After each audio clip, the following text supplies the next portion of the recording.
After looking for some weeks for a sailboat, we came across this Corbin 39. The first contact we had with the people that owned it, actually the owner of the boat had passed away, and it was in the son's name at the time, which presented a little bit of problem in the transfer of ownership.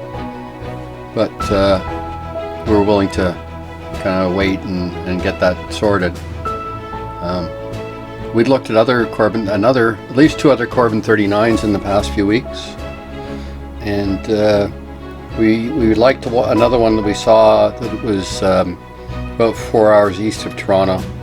It was also a center cockpit, and the design inside is kind of rough on both boats. The other one we saw was also kind of rough, but there seems to be lots of potential.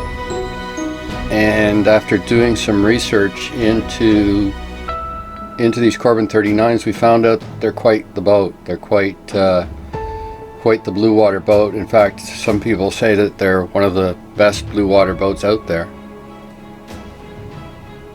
But as you can see by some of the pictures, it's not in perfect condition by any stretch.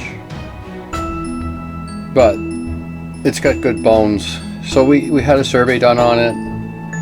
And the survey basically reinforced what I thought, which was the hull was in good shape. There were some questions about the deck. There were some moisture readings that are higher than you would like.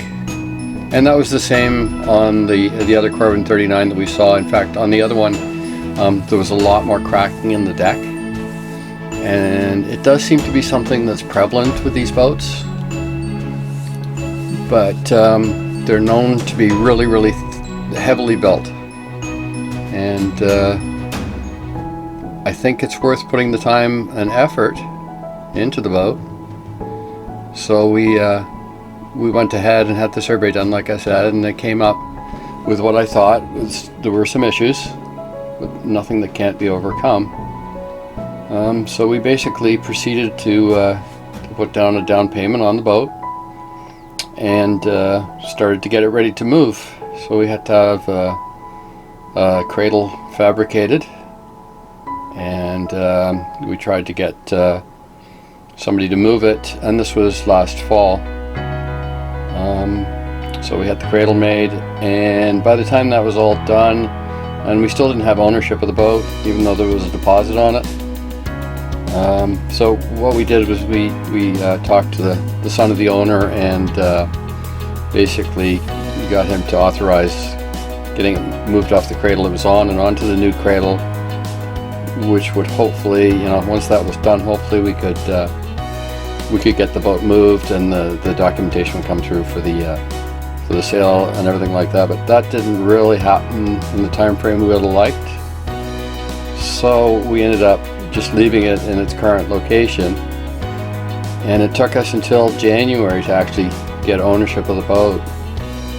So, and as spring came around, we started with the COVID-19, so that's really slowed things down. We're in a position now where the boat is there, it's on the cradle, but we can't get it moved because of marinas being closed, and we're just sort of waiting, and hopefully in the next few weeks we'll be able to get some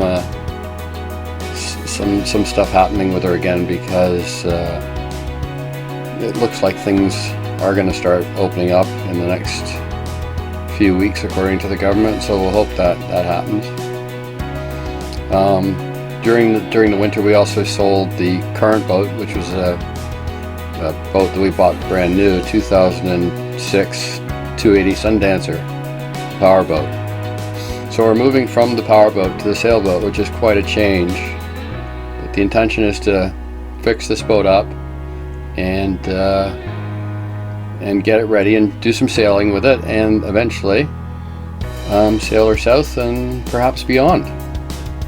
I talked about the Caribbean and that kind of thing, and we'll see how it goes and where we go from there. But this is only the beginning of the adventure, and we'll see where we end up.